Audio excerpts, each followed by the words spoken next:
Bonjour à tous, ravi de vous retrouver pour Afrique Hebdo.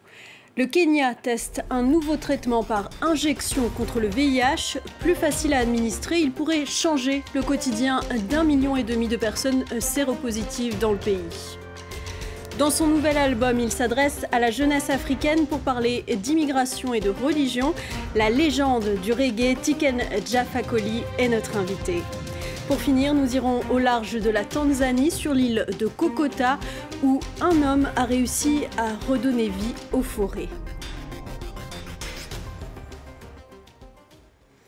C'est un essai clinique porteur d'espoir pour des centaines de milliers de personnes. Un nouveau traitement du VIH a commencé à être administré dans 3 pays d'Afrique, dont le Kenya. Il s'agit d'une combinaison d'antirétroviraux sous forme de solutions injectables, plus simple et plus discret que les traitements habituels. Il pourrait aussi permettre aux personnes séropositives d'éviter les discriminations. Les explications de Laurent Bersécher. Cela fait plus de 20 ans que Benta Agola a contracté le VIH.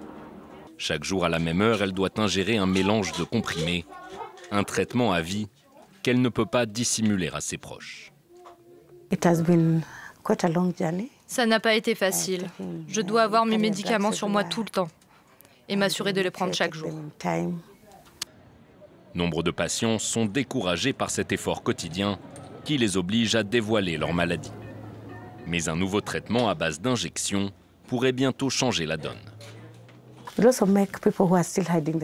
Ça pourrait pousser les gens qui sont malades et qui le cachent à suivre un traitement. Beaucoup ont peur de se soigner à cause de la discrimination dont ils font l'objet. Le traitement, qui a été approuvé par les autorités sanitaires américaines et britanniques en début d'année, est actuellement en essai clinique au Kenya, en Ouganda et en Afrique du Sud. Il consiste en une simple piqûre à renouveler tous les 2 mois. Un procédé plus simple, mais surtout plus discret que les traitements classiques. Il faut prendre des médicaments tous les jours. Et cela fatigue et ça décourage beaucoup de patients. Il y a aussi beaucoup de stigmatisation autour du VIH. Environ 1,5 million de Kenyans sont positifs au VIH, mais seuls les 2/3 se soignent avec des médicaments. Les scientifiques espèrent que ce nouveau traitement à base d'injection saura convaincre les 500 000 personnes restantes. Il fait partie de ces voix africaines qui portent, descendant d'un chef guerrier. Il a poussé des coups de gueule, était un Africain à Paris, avant de dénoncer la France-Afrique et plus récemment le monde est chaud. J'ai le plaisir de recevoir l'icône du reggae revendicateur, Tiken Jah Fakoly. Bonjour. Bonjour. Merci d'être avec nous. Vous revenez aujourd'hui avec un single intitulé « Où est-ce que tu vas ?» Ce nouveau morceau s'adresse-t-il à la jeunesse africaine? Oui, ce nouveau morceau s'adresse à la jeunesse africaine pour leur dire qu'ils ont le droit de partir en Occident, mais que c'est dangereux, qu'ils peuvent perdre la vie et qu'il y a beaucoup qui sont partis, qui ne sont jamais revenus, qui ne sont pas arrivés et qui ne sont pas revenus, et on n'a même pas retrouvé le corps. Donc, vous faites référence à la traversée très dangereuse de la Méditerranée. La Méditerranée est devenue l'un des plus grands cimetières de la jeunesse africaine. Donc je pense que c'est important de dire aux jeunes que voilà, ils peuvent partir puisque les Occidentaux viennent chez nous, mais c'est très risqué par cette voie-là. Et voilà, si un jour ils ont la possibilité d'avoir un visa et qu'ils viennent par avion, comme tout le monde, c'est bien. Mais c'est vraiment dommage que l'Afrique perde autant de jeunes valides dans la Méditerranée. Et je pense que c'est important d'attirer l'attention de ces jeunes-là. Et c'est pourquoi j'ai fait ce morceau. Et justement, est-ce qu'aujourd'hui, l'avenir se trouve aussi sur le continent africain? L'avenir, c'est l'Afrique. Hein. Je pense que demain, c'est en Afrique que les choses vont se passer. En Afrique, l'Afrique est le continent où tout reste à faire. Et voilà, c'est vrai qu'on est pressé, mais ça fait seulement 60 ans qu'on a été libéré de la colonisation et de l'esclavage finalement. Et donc nous sommes dans un processus de développement. On a beaucoup de rivières à traverser, il y aura beaucoup de... Mais moi j'ai espoir pour ce continent. Je pense que si on est unis dans nos pays, unis sur le continent, on peut gagner tous les combats et faire de ce continent un continent de rêve. Parce que, vous savez, quand il fait beau ici, tout le monde est content, on s'habille comme on veut. Nous, c'est 12 mois de l'année. 12 mois d'été. 12 mois d'été, il pleut, on a les bras valides, on a la terre, il y a le soleil. Donc tout est là pour que ce continent avance.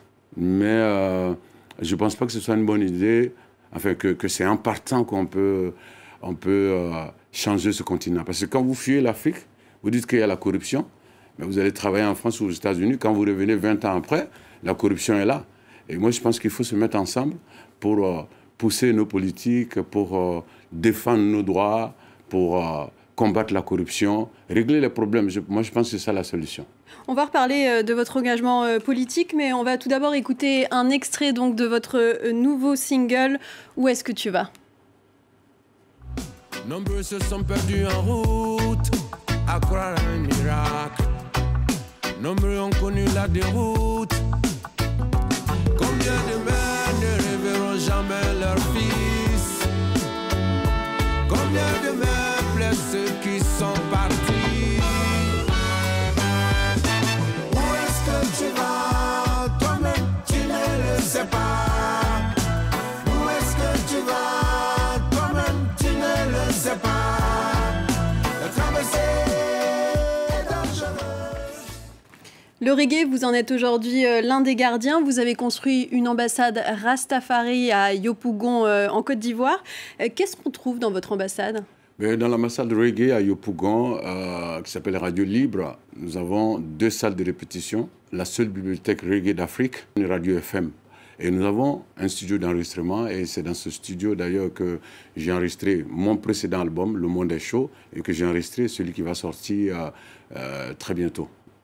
Votre album qui sortira en octobre ? En octobre, exactement. Quelles sont les autres thématiques dont vous allez traiter sur cet album ? Sur cet album, voilà, on a déjà parlé de l'immigration, là, on parle de religion aussi. On parle de religion, voilà, qui est cool, mais voilà, qui peut faire qu'il y a des gens qui peuvent péter les plombs, et tous les jours, il y a des gens qui pètent les plombs, qui montent dans les avions pour aller tuer des milliers de personnes au nom de Dieu. Donc j'en parle un peu. Et puis il y a beaucoup de featuring. Il y en a 4 featuring. Il y a Amadou Mariam. Il y a aussi Dub Corporation de Saint-Étienne, mais c'est un Béninois et un Algérien. Et puis on a aussi un Jamaïcain qui s'appelle Winston Makanoff. On a Grand Corps Malade. Alors en 2003, vous chantiez la France-Afrique. Aujourd'hui, vos dreadlocks ont blanchi. Est-ce qu'il y a toujours ce besoin de poursuivre votre combat très engagé et d'éveil des consciences ? Bien sûr, bien sûr. Je pense que c'est un combat qui est nécessaire sur le continent africain, qui est dans un processus de démocratisation, de développement, un continent qui a envie de se libérer aussi de l'ancien colon qui nous a donné l'indépendance dans la journée, mais qui continue à coloniser la nuit. Et donc, je pense que tout ce combat doit continuer. Mais le combat principal pour moi, c'est de dire aux Africains que personne ne viendra changer l'Afrique à notre place. Que si on veut que nos enfants vivent dans une Afrique différente de celle que nous on connaît et dont on se plaint, et que tout dépend de nous. Que nos ancêtres se sont battus, l'esclavage a été aboli, nos parents se sont battus, la colonisation a été abolie la journée, mais ça continue la nuit, et que c'est à nous de faire tout pour que nos enfants vivent dans une Afrique, en tout cas, où il fait mieux vivre. Votre précédent single, d'ailleurs, s'intitulait « Gouvernement 20 ans ». Vous évoquez ce bâton de 20 ans qui menace, selon vous, la démocratie ? Oui, effectivement, la démocratie est très menacée, alors qu'on sait que dans les années 90, il y a beaucoup de personnes qui sont mortes pour la démocratie. Il y en a qui ont été humiliés. Et puis, 20 ans après, ou bien plus de 20 ans après, en tout cas, on sent que même s'il n'y a pas les partis uniques, en tout cas, ce qui se passe sur le continent africain en général ressemble un peu à ça. Les présidents se donnent souvent la possibilité de manipuler la justice. Et voilà, un peu partout en Afrique. Et donc, je pense que c'est juste un constat que je fais et que j'ai décidé en tant qu'artiste de chanter. Tiken Jah Fakoly, fidèle à lui-même, fidèle à ses valeurs, merci d'avoir été avec nous. C'est moi, merci. Après l'écocide, la renaissance sur l'île de Kokota en Tanzanie, longtemps soumise à l'exploitation intensive, elle avait fini par perdre sa végétation et ses animaux sauvages. Mais en 2005, un homme, Mbarouk Moussa Omar, a commencé à planter des arbres pour redonner une chance aux forêts. Depuis, la nature a repris ses droits et la vie est de retour. Reportage de Nicolas Bertrand et Kylian Moreau. Ici, pendant longtemps, les habitants pensaient que leur forêt avait disparu pour toujours. Après des décennies d'exploitation intensive, il ne restait rien. Mais elle est revenue, aujourd'hui dense et luxuriante. Et c'est grâce à un homme. À bord de ce bateau, Mbarouk Moussa Omar s'apprête à livrer une nouvelle cargaison de cadeaux aux enfants de l'île. Hello. Et comme à chaque fois, tout commence par une chanson.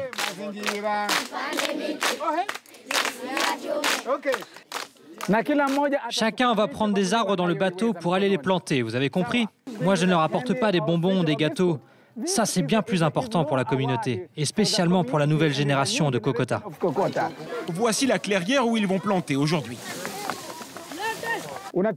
Vous mettez de la terre, et puis vous appuyez bien fort, et vous appuyez encore. Tout a démarré en 2005, quand Mbarouk vient pour la première fois sur l'île. Il découvre un paradis ravagé, plus un seul arbre.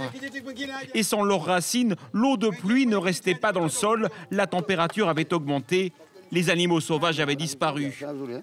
L'île était en train de mourir. Autrefois, l'île était couverte de forêts. Mais chaque année, les gens ont coupé petit à petit les arbres pour construire des maisons, des bateaux et pour les vendre aussi. Par exemple, plusieurs variétés d'arbres ont totalement disparu. L'ancien comptable lance une ONG de préservation de la nature et il récolte des fonds de l'Union européenne et d'autres organisations pour reboiser. Mais il ne s'arrête pas là. Des panneaux solaires sont installés, une école est construite. Il n'y en avait pas avant. Barouk veut mettre l'éducation au centre du projet. Nous avons construit cette école avec 4 classes. Et nous avons installé des gouttières sur le toit pour collecter les eaux de pluie et l'eau est récupérée directement dans ces réservoirs. Ces 2 points sont centraux pour la vie d'un être humain. Sans eau, il n'y a pas de vie. Et sans école, vous ne pouvez pas apprendre.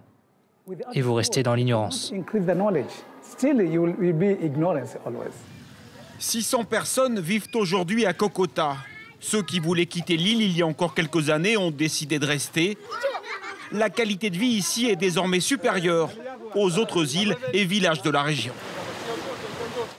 C'est la fin de votre magazine. Merci à tous d'avoir été avec nous.